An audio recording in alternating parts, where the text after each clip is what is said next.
What if the most valuable thing your money can buy isn't a car, a house, or a vacation? What if it's something you can't put in a shopping cart? Time. Think about your average Monday. Your alarm goes off. You get ready, fight traffic, work for 8 hours, commute home, eat dinner, scroll through your phone, and suddenly it's midnight. Then you do it again, and again, and again. You call it normal. But here's the uncomfortable question. How much of your life are you selling just to afford the life you're living? Because money isn't only about what you can buy. At its highest level, money can buy something much more valuable. Options. Imagine two people lose their jobs on the exact same Friday. The first has $600 in savings. The second has enough money to cover 6 months of essential expenses. Same problem. Same Friday. Completely different lives. The first person has to find another paycheck immediately. The second person can breathe. They can search for the right opportunity. They can negotiate. They can say no. That difference isn't luxury. That's time. And this changes the way we should think about wealth. We usually imagine a rich person as someone surrounded by expensive things. But what if being rich actually means having the ability to say, I don't have to do this. You don't have to accept a job you hate. You don't have to stay somewhere because missing one paycheck would destroy you. You don't have to put an emergency expense on a credit card. You don't have to work every weekend just to keep your lifestyle alive. That's a completely different kind of wealth. And the interesting part is, you don't need to be a millionaire to start building it. It begins with something incredibly boring, your expenses. Because every recurring expense isn't just a number. It's a claim on your future time.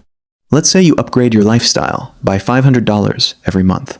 Maybe it's a nicer apartment, a more expensive car, more deliveries, more subscriptions, more expensive weekends.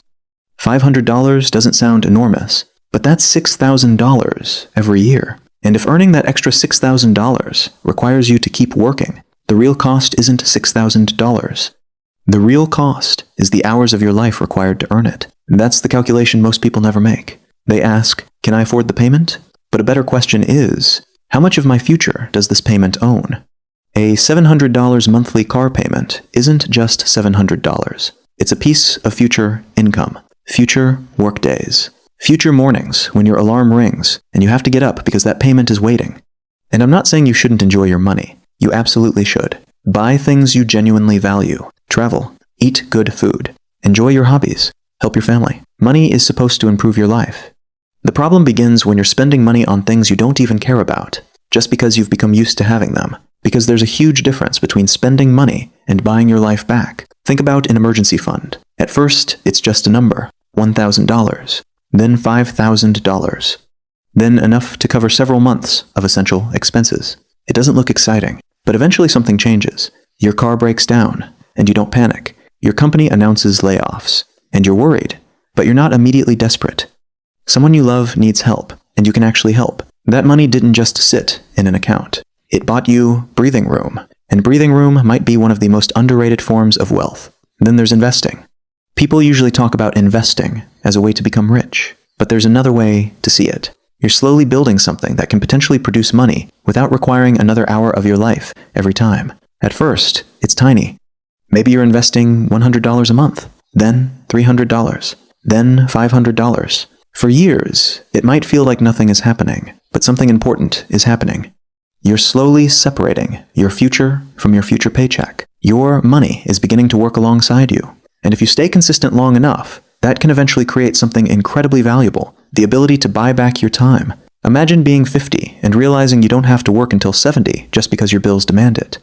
Imagine being able to reduce your hours. Take a few months away from work. Start something of your own. Move somewhere you've always wanted to live. Spend more time with your family. Or simply wake up on a Tuesday morning and realize, I have choices.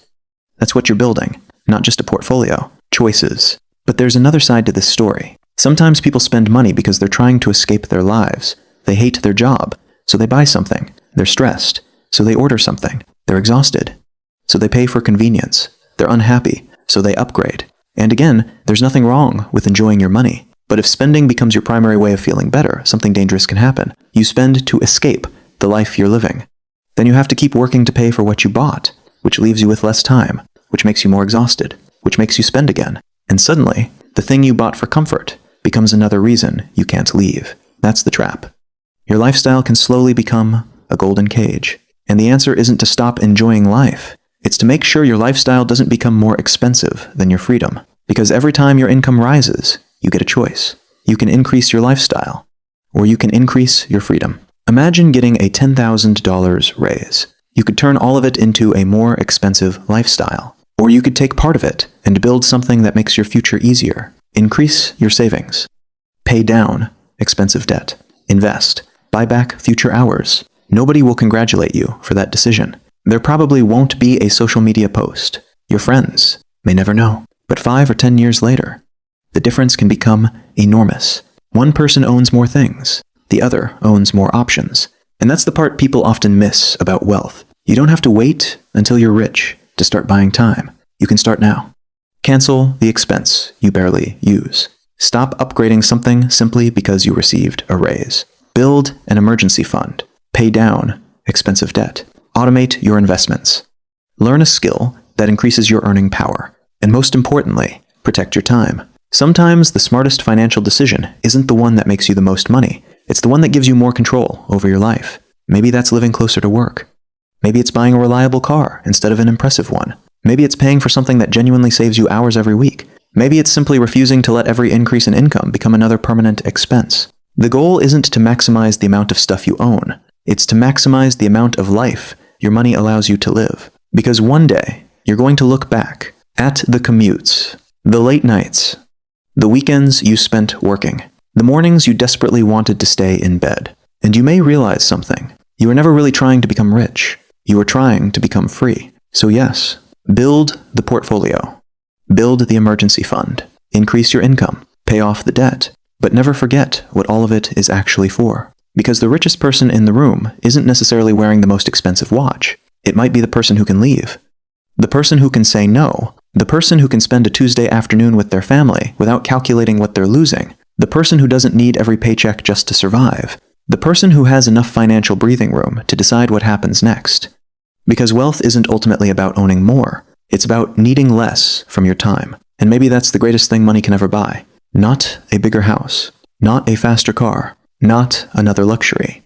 But a little more control over the one thing you can never earn back. Your time. Because when you finally understand that, you stop asking, what can my money buy me? And you start asking the question that actually matters. What part of my life can my money give back? And that may be the richest purchase you'll ever make. If you found this perspective valuable, subscribe to Finance Juice.